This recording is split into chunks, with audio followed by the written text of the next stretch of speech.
నమస్తే, welcome to J news. నేను మీ ఆదిత్య. ముందుగా బులెటిన్ హెడ్లైన్స్. గొంతు ఇన్ఫెక్షన్తో యశోద ఆసుపత్రిలో చేరిన మంత్రి కోమటిరెడ్డి వెంకటరెడ్డి. ఏపీలో మీచౌంగ్ ప్రభావిత ప్రాంతాల్లో కేంద్ర బృందం పర్యటన. మంచం కింద పడుకొని తుపాకీ పేల్చిన 4 ఏళ్ల బాలుడు తల్లిదండ్రులపై కేసు. తెలంగాణ మంత్రి కోమటిరెడ్డి వెంకటరెడ్డి స్వల్ప అస్వస్థతో ఆసుపత్రిలోనూ చేరారు. ఎన్నికల ప్రచార సమయం నుంచి ఆయన గొంతు నొప్పితో బాధపడుతున్నారు.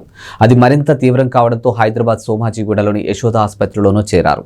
ఎన్నికల ప్రచారంలో విరామం లేకుండా పాల్గొని ప్రసంగించడంతో ఆయన గొంతుకు ఇన్ఫెక్షన్ అయింది. ప్రస్తుతం చలి వాతావరణం పెరగడంతో ఉష్ణోగ్రతలు పడిపోవడంతో అది మరింత ఎక్కువైంది. ఆయనను పరీక్షించినటువంటి వైద్యులు ఇన్ఫెక్షన్ స్వల్పంగానే ఉందని, ఆందోళన చెందాల్సిన పని లేదని చెప్పారు. నిన్న ఢిల్లీ వెళ్లిన వెంకటరెడ్డి లోక్సభ స్పీకర్ ఓం బిర్లాను కలిసి ఎంపీ పదవికి రాజీనామాను చేశారు. అనంతరం తెలంగాణలోని జాతీయ రహదారులు విస్తరణ చేపట్టాలని కోరుతూ national highway authority of India chairman ను కలిసి కోరారు. హైదరాబాద్ చేరుకున్న తర్వాత యశోద ఆసుపత్రిలోనూ చేరారు. ఆంధ్రప్రదేశ్లోని మీచౌంగ్ తుపాను ప్రభావిత ప్రాంతాల్లో ఈ రోజు రేపు కేంద్ర బృందం పర్యటించనుంది. ప్రభావిత జిల్లాలో నష్టపోయిన పంటలు, ఇతర ఆస్తులను అధికారులు అంచనా వేయనున్నారు. ఈ మేరకు కేంద్ర బృందం బుధవారం ఆంధ్రప్రదేశ్ కు చేరుకుంది. బుధవారం కృష్ణా, బాపట్ల జిల్లాలో, గురువారం నెల్లూరు, తిరుపతి జిల్లాలో అధికారులు బృందం పరిశీలన చేయనుంది. పరిశీలనకు ముందు డిజాస్టర్ మేనేజ్మెంట్ డైరెక్టర్ తో భేటీ కానుంది. 2 బృందాలుగా ఏర్పడి ప్రభావిత ప్రాంతాలకు బృంద సభ్యులు పరిశీలించున్నారు. ఆయా జిల్లాల అధికారుల నుంచి సంబంధిత సమాచారాన్ని తెలుసుకోవాలనుకుంటున్నారు. ఏపీ విపత్తు నిర్వహణ సంస్థ ఎండీ అంబేద్కర్ వెల్లడించారు.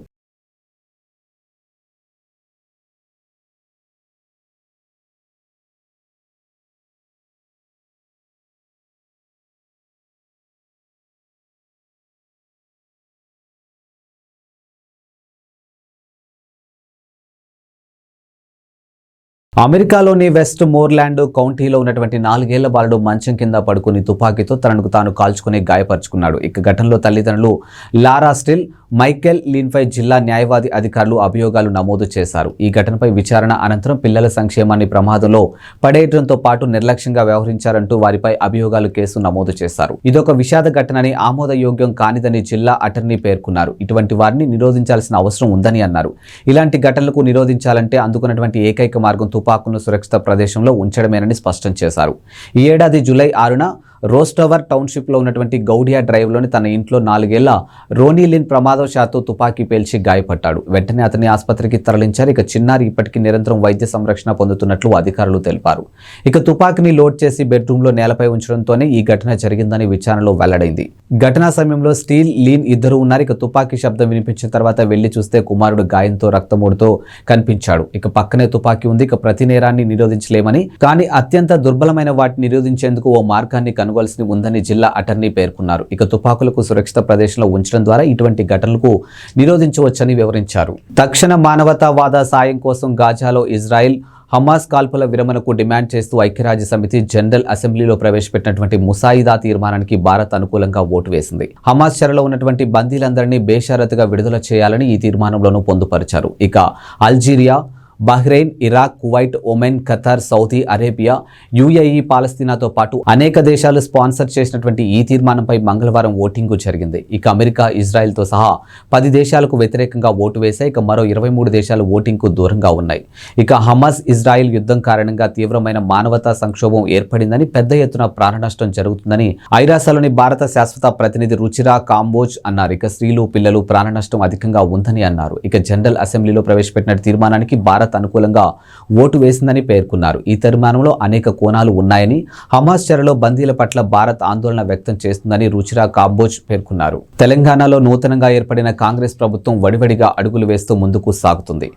కొత్త మంత్రులు ఆయా శాఖలపై అధికారులతో సమీక్షలు నిర్వహిస్తున్నారు. అయితే కాంగ్రెస్ ప్రభుత్వం 6 నెలలు మించి ఉండదంటూ విపక్ష నేతలు విమర్శలకు దిగుతూ ఉన్నారు.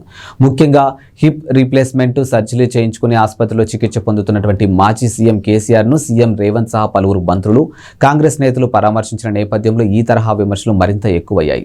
ఈ విమర్శలకు కాంగ్రెస్ నేత విజయశాంతి కౌంటరు ఇచ్చారు. బీఆర్ఎస్ అధినేత కేసీఆర్ ను కాంగ్రెస్ ప్రభుత్వ నేతలు మర్యాదపూర్వకంగా కలిసి ఓదార్పు ఇచ్చారని, దీనిపై కూడా కొంతమంది బీఆర్ఎస్ ముఖ్య నేతలు వ్యతిరేక వ్యాఖ్యలు చేయడం సమంజసం కాదని ఆగ్రహం వ్యక్తం చేశారు.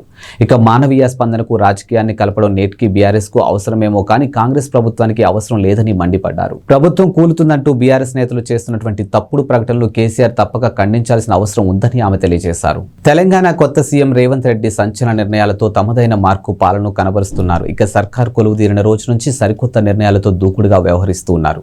గత ప్రభుత్వం హయాంలో తీసుకున్నటువంటి నిర్ణయాలను సమీక్షిస్తూ కీలక ఆదేశాలు జారీ చేస్తూ ఉన్నారు. ఈ క్రమంలోనే సీఎం రేవంత్ రెడ్డి మరో కీలక నిర్ణయం తీసుకునేందుకు రెడీ అయినట్లు తెలుస్తుంది. బీఆర్ఎస్ ప్రభుత్వం నిర్మించి తలపెట్టినటువంటి ఓఆర్ఆర్లో metro project CM Revanth Reddy రద్దు చేసేందుకు మొగ్గు చూపుతున్నట్లు సమాచారం. అయితే తాజాగా ఈ మెట్రో విస్తరణ పనులకు సీఎం రేవంత్ బ్రేకులు వేయనున్నట్లు సమాచారం. ఇక మంగళవారం ఎంఐఎం ఎమ్మెల్యేతో సీఎం రేవంత్ రెడ్డి భేటీ అయ్యారు. పలు అభివృద్ధి పనులు కార్యాచరణపై వారితో చర్చించారు. ఈ సందర్భంగా ఓఆర్ఆర్ మెట్రో విస్తరణ ప్రాజెక్టు అంశం కూడా చర్చకు వచ్చినట్లు తెలుస్తుంది. ఇక ఔటర్ రింగ్ రోడ్డు వరకు మెట్రో విస్తరణ అవసరం లేదని, అది కొందరు రియల్ ఎస్టేట్ వ్యాపారులకు లాభం చేకూర్చేందుకు గత ప్రభుత్వం తీసుకున్న అనాలోచిత నిర్ణయంగా సీఎం అభిప్రాయపడినట్లు తెలుస్తుంది.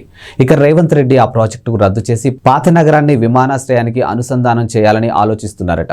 విశ్వనగరంగా ఎదుగుతున్నటువంటి హైదరాబాద్ నగరం ఇండియాలోనే బెస్ట్ సిటీగా నిలిచింది. అది కూడా పూణే, బెంగళూరు లాంటి సిటీలను వెనక్కి నెట్టేసి మరి అత్యున్నత నగరంగాను నిలిచింది. అయితే బెస్ట్ సిటీగా నిలవడం 2015 నుంచి హైదరాబాద్కు ఇది 6వ సారి కావడం విశేషం. ఈ విషయాన్ని మాజీ మంత్రి కేటీఆర్ ట్విట్టర్ ద్వారా పంచుకున్నారు. అయితే మెర్సర్ అనే అమెరికాకు చెందినటువంటి కన్సల్టెన్సీ ఆర్థిక సేవల సంస్థ తాజాగా ఉత్తమ జీవన ప్రమాణాలతో కూడినటువంటి ప్రపంచ నగరాల ర్యాంకింగ్స్ ను రిలీజ్ చేసింది. ఈ ర్యాంకింగ్స్ లో ఇండియా నుంచి హైదరాబాద్, పూణే, బెంగళూరు చోటు దక్కింది. అయితే హైదరాబాద్ కు 153వ స్థానం దక్కగా పూణే 154, బెంగళూరు 156 స్థానంలో ఉండడం గమనార్హం. ఇక చెన్నై 161, ముంబై 164, కోల్కతా 170 స్థానాల్లో ఉండగా దేశ రాజధాని ఢిల్లీ అయితే 172 స్థానానికి పరిమితమైంది. తెలంగాణలో సంచలన నిర్ణయాలతో సీఎం రేవంత్ రెడ్డి తమదైన మార్కు పాలన కనబరుస్తూ ఉన్నారు. ఇక సర్కార్ కొలువుదీరిన రోజు నుంచి ఆయా శాఖల అధికారులతో వరుసగా రివ్యూలు నిర్వహిస్తూ కీలక ఆదేశాలు జారీ చేస్తూ ఉన్నారు. ఈ క్రమంలో సీఎం రేవంత్ రెడ్డి తన మాస్టర్ ప్లాన్ అమలు చేసేందుకు రంగం సిద్ధం చేస్తూ ఉన్నారు.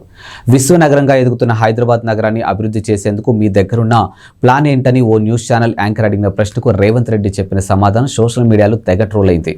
అప్పుడు ట్రోల్ అయిన తన ప్లాన్ ఇప్పుడు సీఎం రేవంత్ రెడ్డి అమలు చూపేందుకు సిద్ధమవుతూ ఉన్నారు. హైదరాబాద్ మహానగరంలో మూసీ నది ప్రారంభమయ్యే ప్రాంతం నుంచి చివరి వరకు మూసీ నది పరివాహక ప్రాంతాన్ని మొత్తం ఉపాధి, ఆర్థికాభివృద్ధి ప్రాంతంగా రూపుదిద్దించాలని సీఎం రేవంత్ రెడ్డి అధికారులను ఆదేశించారు. వైఎస్ఆర్సీపీ అధినేత వైఎస్ జగన్ కీలక నిర్ణయం తీసుకున్నారు. ఇక వైఎస్ఆర్సీపీ రాష్ట్ర యువజన విభాగం, మహిళా విభాగం నూతన కమిటీలు నియమించారు.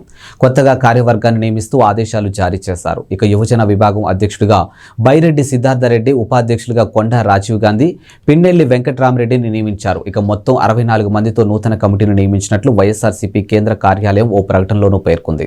మరోవైపు వైఎస్ఆర్సీపీ రాష్ట్ర మహిళా విభాగానికి కూడా నూతన కమిటీ నియమించారు. ఇక వైఎస్ఆర్సీపీ మహిళా విభాగానికి ఎమ్మెల్సీలు పోతుల సునీత, వరదు కళ్యాణిలు ఇద్దరిని అధ్యక్షులుగాను నియమించారు. అలాగే ఉపాధ్యక్షులుగా మంతెన మాధవి వర్మ, బండి పుణ్యశీల, డాక్టర్ శశికళను నియమించారు. ఇక మొత్తం 64 మందితో నూతన కార్యవర్గాన్ని నియమిస్తున్నట్టు పార్టీ కేంద్ర కార్యాలయం ఓ ప్రకటనలోనూ విడుదల చేసింది.